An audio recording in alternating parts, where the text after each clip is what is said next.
Shalom from Israel to all of the Daystar viewers around the world. I'm Moshe Bar Tzvi, the producer and founder of Israel Now News. We at Israel Now News are dedicated to bringing you the full story and the truth about Israel from Israel. It's written in the Holy Bible when David said in Psalm 25:5, "Lead me in your truth and teach me, for you are the God of my salvation. For you I wait all the day long." And God says in Zechariah 8:16, "These are the things that you shall do. Speak out the truth to one another. Judge with truth and judgment to peace in your gates. And always search for the truth, and the truth shall set you free." John 8:31. I hope you enjoyed the program. God bless you from Jerusalem. Shalom, shalom.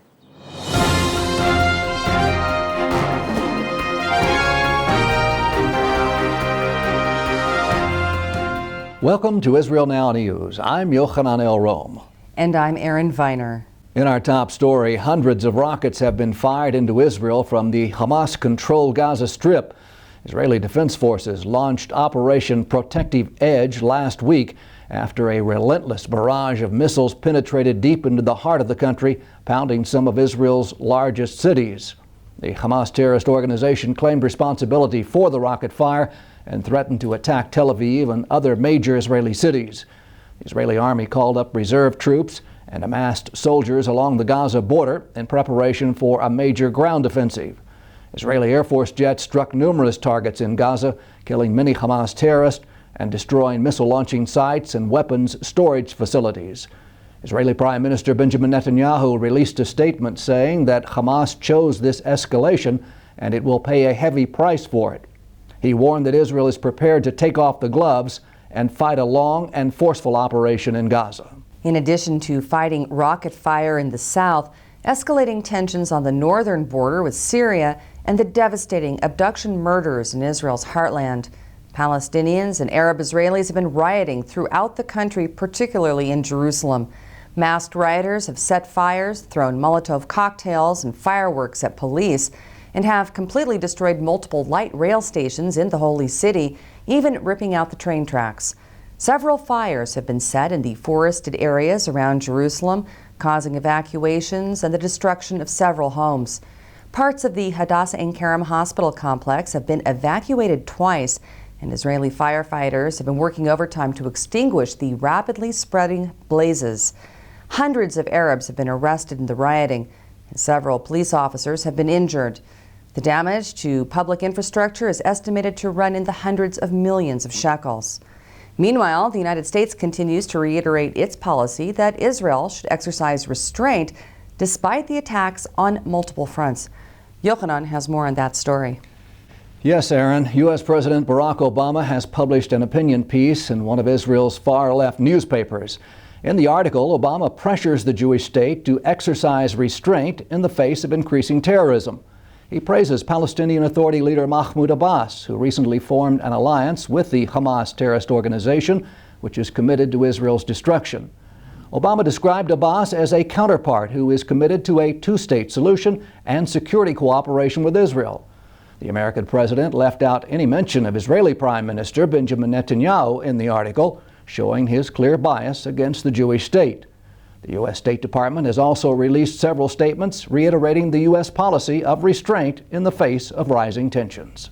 The BBC has published an enlightening article about the Palestinian media campaign in the wake of Operation Protective Edge in Gaza.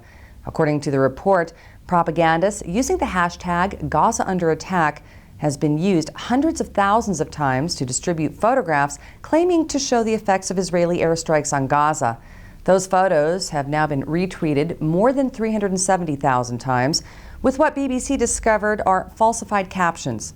The investigation discovered that the majority of the images were not only not taken during the current conflict, but many weren't taken in Gaza at all, but are of the conflicts in Syria or Iraq and used to sensationalize the situation and vilify Israel. The graphic photos shared on social media include depictions of young Arab children maimed by Israeli bombs, while in fact, most of the images are of Arab civilians being brutalized by Arab armies in Middle Eastern countries.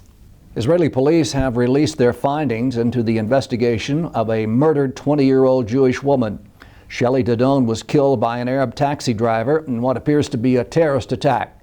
According to the Shin Bet, the Israeli security service, Hassan Youssef Hassin Khalifa abducted the young woman, who was en route to a job interview on May 1st. Dodon was stabbed 17 times and her body was dumped in the parking lot of an industrial area. The suspect has confessed to the crime and provided police with details of the murder that were not released to the public. 6 Jewish extremists were arrested in connection with the abduction and brutal murder of an Arab teenager in Jerusalem last week. Israeli politicians from across the political spectrum united in condemning the senseless murder and are calling on all residents of the land of Israel to exercise calm. Israeli Prime Minister Netanyahu personally conveyed his condolences to the family of 16-year-old Mohammed Abu Khader, saying that he wanted to express not only his outrage, but that of the citizens of Israel over the reprehensible murder of their son, as he vowed to swiftly apprehend those responsible for the heinous act. He gave the family his personal commitment that the perpetrators will be brought to trial and prosecuted to the fullest extent of the law. More than 600 Israelis have already visited the grieving Arab family in the Jerusalem neighborhood of Beit Hanina. As the deadline for Iranian nuclear talks quickly approaches, Iran's supreme leader has called for the Islamic Republic to raise its uranium enrichment capacity, in effect sabotaging the negotiations. Although the talks between Iran and the P5+1 nations, Russia, China, France, Britain, the United States, and Germany, have yielded little to no progress on Tehran's rogue nuclear program, the defiance of the hardline Islamic Republic is astounding. Last week, Ayatollah Ali Khamenei called for Iran to increase the number of centrifuges, an issue that is central to the negotiations. Iran claims that it is enriching uranium in order to create a peaceful nuclear energy program, but has also repeatedly threatened to wipe Israel off the map. Israel has warned the P5+1 not to back down on sanctions against the Islamic Republic for fear that Iran is merely stalling the international community while it rushes to create nuclear weapons in order to destroy Israel and the West. The leader of the Muslim Brotherhood in Egypt, Mohammed Badai, has been sentenced to life in prison. The verdict was handed down at the same time as those of 36 other members of the group that Cairo has branded a terrorist organization. Badai and many other Muslim Brotherhood members have already been sentenced to death in Cairo for other crimes, including participation in numerous terrorist activities. The Grand Mufti of Egypt will make the final ruling as to whether the capital punishment will be carried out or the verdicts could be amended. The Israeli ambassador to Cameroon came up with an interesting way to celebrate Israeli Independence Day this year. Rather than spending the embassy's budget on an expensive party, Ambassador Nadav Cohen organized a vaccination program for 10,000 children detained in a refugee camp in the West African nation. Thanks to his initiative, 5,300 children were vaccinated against polio, 4,917 against measles, and 534 children were provided with general medical care. Cohen coordinated his activities with the International Red Cross, the World Health Organization, and Doctors Without Borders to provide the Muslim refugees with much-needed medical care. Japan has signed its first research and development cooperation agreement with Israel. The deal was announced while Tokyo's Minister of Economy was in Israel with a delegation of Japanese businessmen. His Israeli counterpart, Naftali Bennett, said that efforts to strengthen economic ties with the countries of East Asia will be continued, one manifestation of which is the agreement for parallel support of industrial research and development carried out jointly between Japan and Israel. According to Israel's economic attaché to Japan, Eitan Cooperstein, over 6,000 Japanese businessmen have attended events promoting cooperation between the two countries over the past year, and that the Japanese are primarily interested in the fields of technology, defense, and cybersecurity in which Israel excels.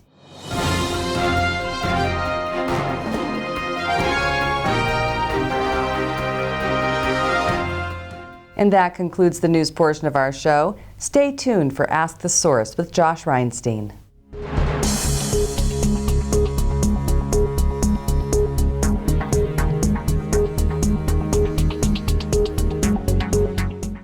Hello and welcome to Ask the Source. I'm your host Josh Reinstein, and we're here in a very hot summer's day on our rooftop studio in Jerusalem. My guest today is Michael Onifer, the director of the Israel College Scholarship Program of Eagle's Wings. Michael, thank you for being on the show. Thanks for having me, Josh. Michael, tell our viewers a little bit about what is the Israel Experience College Scholarship Program. Well, this was a program that was begun by Robert Stearns, director and founder of Eagle's Wings. And Robert saw a real need to identify young Christian leaders. He saw that there was a trend taking place within the evangelical community where the pro-Israel stance and the affection for Israel and the Jewish people was something that was waning. And in addition to that, he saw an increase in anti-Semitism on college campuses, and he says, we need to do something. And so 10 years ago, he began identifying young Christian leaders, bringing them to Israel, and allowing them to see firsthand what's taking place. This has been happening in Israel for over a decade now, and basically you take the brightest of the Christian students from across America and Europe and give them scholarships to learn about Israel and to be able to speak on behalf of Israel. What are some examples of impact that actually had in the university campuses? Well, one in particular is York University in Toronto. York University was actually the first campus to host an Israel Apartheid Week. It can be focused back to that campus. And one of our Israel Experience scholars came with us to Israel, returned to campus, worked with faculty, and then that year you saw in press in Canada where it says York has shifted, that York University is actually now the campus that reflects an honest dialogue and a shift in the mentality on campus. And so that's just one example of how students are immediately influencing their immediate spheres of influence on the campus, at their churches, and then they go on from there and they really represent a life that's been changed by this scholarship program. This has been going on for well over a decade, and we've seen examples of students, working at the White House, working with EU Parliament members. What kind of impact does that have on a political level? Well, it provides something that decision makers need, and that's information. They need people who know what's happening on the ground. And so we had just last month, one of our Israel Experience scholars who was here 2 years ago authored a piece of legislation for the Kansas State Legislature. So she was working within the office, they knew that she was in Israel, and then next thing she knew, she had several state senators coming to her and asking for her help to author a piece of legislation solidifying Kansas's pro-Israel stance. And that was actually the second piece of legislation that this young lady was able to contribute to. The battle for the hearts and minds of today's youth on the university campuses is really the name of the game. Some people say that the youth are not being connected to Israel because they're losing their faith, especially in America, whereas some say they're just taking this anti-Israel narrative because of the liberal media and liberal education system. What do you think is going on? Well, the dichotomy between the narratives is enormous. You have people believing two totally different historical narratives. And I don't know that the next generation is departing from their faith, but they're not resonating with the way that their parents arrived at a pro-Israel stance and a heart for Israel and the Jewish people. But what I've seen over the past 10 years is that when you present what's happening in its historical context, its biblical context, you begin to connect the dots that young people who love God, want to serve God, identify themselves as Christians, they find themselves on the right side of this issue. And the most important factor, and I think something that they don't hear from the older generation, is that being pro-Israel doesn't mean that you're anti-Arab or anti-Palestinian. At the end of the day, God's heart is for the foreigner. God's heart is inclusive, not exclusive. And sometimes they don't get that message, but the Israel Experience College Scholarship is showing young people that having a heart for the Palestinians and standing with Israel are not in conflict with each other. As a young man growing up in North America, the most exciting thing that I understood was that God was really fulfilling his prophecies in Israel. God was real, the Bible was true. How does this impact students who come here? How does this impact their faith? Well, I've had people who have come, there's a spectrum of where they are with their faith. And so some people arrive and maybe it's not so strong, but for all of them, it winds up becoming a very deep, spiritual experience, while majority of the content is academic, because you can't ignore it. You can't come to Israel, look at this land, and not recognize the fact that God is involved. Michael, there are literally tens of millions of people watching this show. What message do you have for our viewing audience? What I'd like people to really consider is that the issue of Israel, what's happening in the Middle East, is not about politics. It's not about developing a pro-Israel stance in itself. It's about the knowledge of God. When we look at the scripture, what we see, God is doing things for the sake of His name. And that's what this is about. It's not just about Israel, it's about the nations and the knowledge of God. Thank you, Michael, for being on the show. And thank you for tuning in to Ask the Source. I'm your host, Josh Reinstein. Now back to the studio.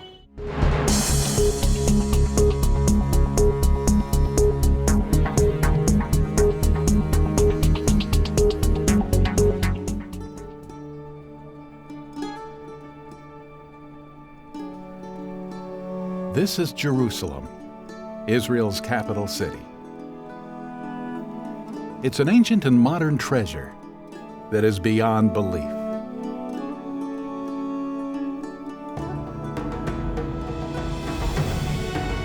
There's a little bit of Israel in all of us. Come find the Israel in you.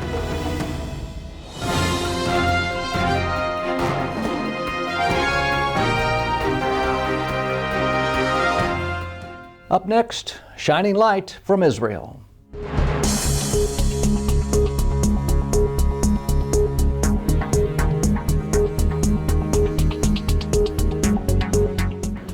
Currently, 1% of Americans volunteer to the US Army. Only 1% of those volunteers see combat.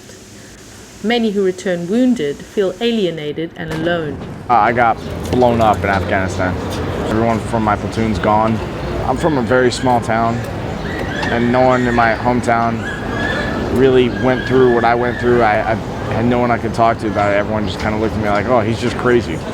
Out of a deep love for her country, Judy Schaefer, the daughter of a World War II veteran, founded Heroes to Heroes, a program that brings wounded US veterans to Israel for spiritual healing and peer support. I had spent a significant time in Israel, and I saw that Israel really takes care of veterans, takes care of her people, and has a military culture.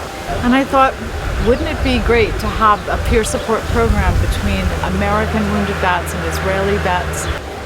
And so we started off as a peer-to-peer support program, but what I saw a year and a half later, I saw spiritual healing. And I saw them getting their faith back. I saw our veterans literally transform over a 10-day period. We opened a door to let them welcome healing. It seems that the combination of peer group support and the spiritual richness of the region really helps rebuild the souls of these young men, giving them confidence, strength, and the desire to start anew. When I was discharged from the Army, I felt alone. I couldn't focus. I isolated myself, and I lost my family. I really did. August 10th, I was thinking about committing suicide, and I got a phone call from Heroes to Heroes saying that they had a slot open. Came on the trip, completely changed, mesmerized my life, changed it. I regained my confidence, my abilities, my strength, my faith, my family. I'm in a better place. I love Israel. On the most recent visit, 12 American veterans, most of whom were wounded in Iran and Iraq, were joined and escorted by 5 Israeli wounded veterans. It's a great privilege for me to try to help my friends, American friends, in their early steps of injury in their life. Uri, who was injured and captured in '73 while fighting at the Suez Canal, began an organization in the 90s to help rehabilitate fellow prisoners of war in Israel. Happily married and a father of 3, Uri has contributed to veteran rehabilitation in countries worldwide. I think that it might be a good example for them to see that it is possible to build a life after the injury. The deep bonding and relationships that develop during the trip are built to continue as a lifelong support system for the men once they return home. Together, they share, laugh, cry, and heal while visiting Israel's holy sites, historical battle monuments, as well as the country's beautiful natural wonders. One of the highlights of the trip is a baptism that many of the Americans participate in with Pastor Todd at the Yardenit. The historical Jordan River was John's original baptism site. bringing Jews and Christians together in a way that's healing in a river with no church here, no synagogue, no Catholic church, no Protestant church, just here sharing and making that expression of I want to be whole. It's very emotional for them, and it's very healing to be with people that are in the IDF, have been part of combat, who also have been injured, and to watch those two groups come together. There's just something that happens. You can't really put words on things that happen that are so spiritual of nature.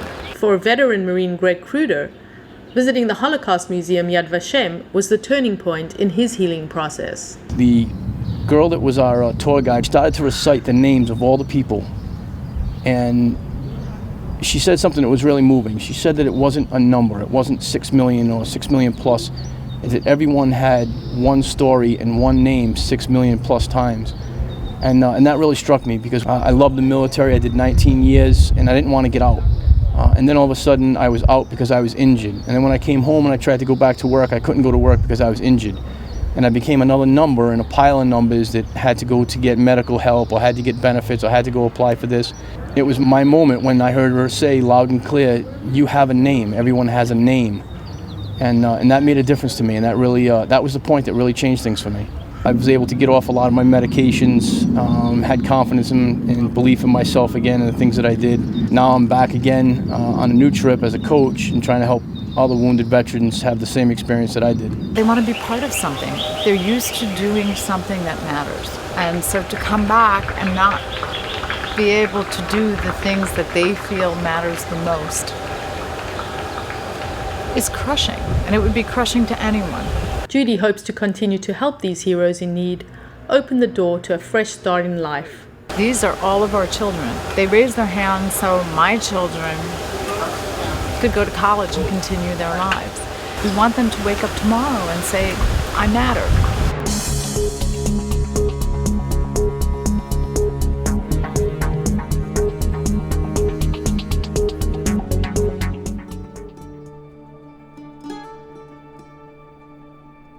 Anywhere else, this would be a vacation by a lake.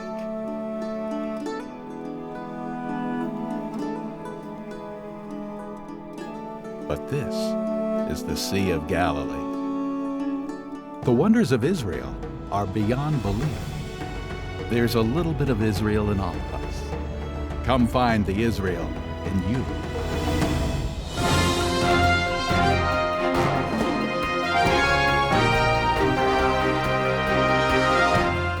Please stay tuned for the ICEJ report from the International Christian Embassy, Jerusalem.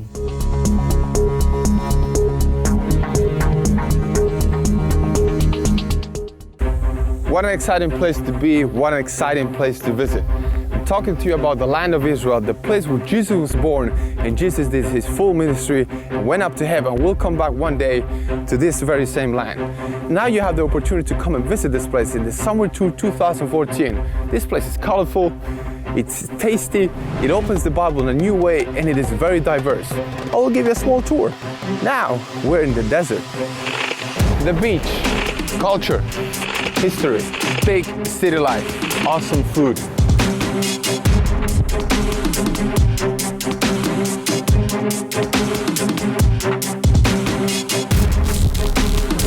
Israel is not just camels, hummus, and desert. Israel is also modern society, and one of the examples is the city of Tel Aviv, having beautiful beaches like this. In the summertime, these beaches are packed, and you can enjoy also this beautiful beach when we come to the summer tour, to this exact same place. So come along the summer tour 2014 to enjoy the land of Israel. Coming up next, special Aliyah report from Ben Gurion Airport, Israel. What you see behind us is today a fulfillment of biblical prophecy.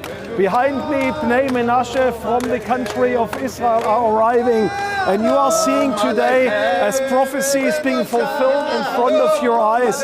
The Bnei Menashe are returning after 2,700 years back to their ancient homeland.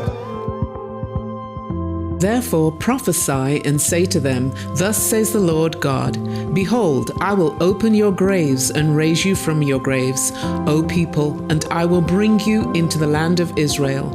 And you shall know that I am the Lord when I open your graves and raise you from your graves, O my people.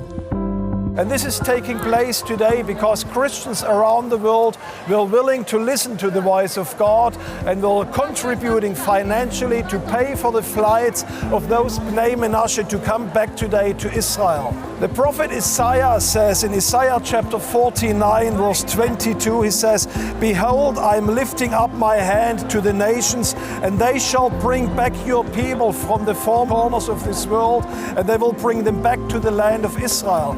Today, Gentile Christians around the world became part of this fulfillment of biblical prophecy of returning the Bnei Menashe to the land of Israel.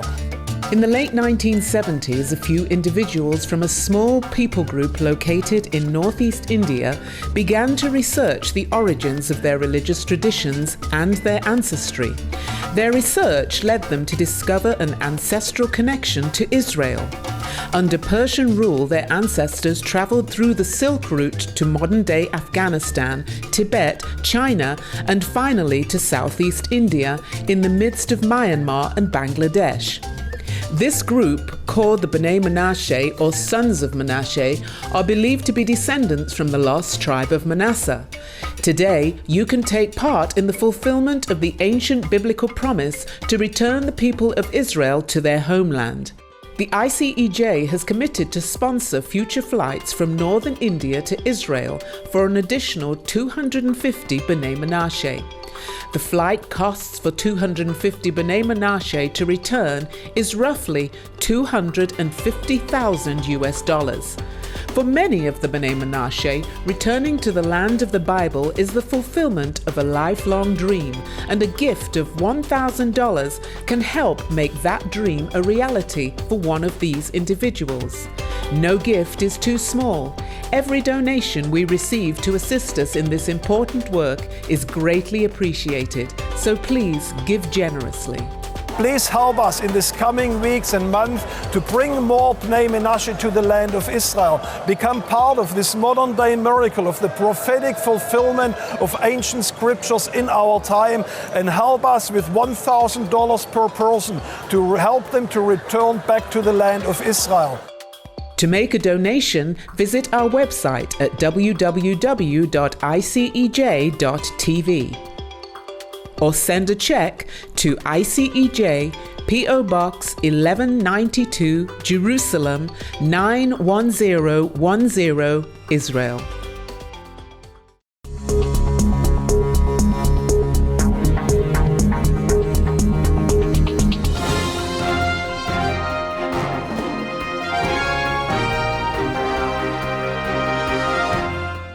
That's all for this edition of Israel Now News. I'm Yochanan El-Rom. And I'm Erin Viner, reporting from our studio in Jerusalem. Please join us again next week for all of your Israel updates.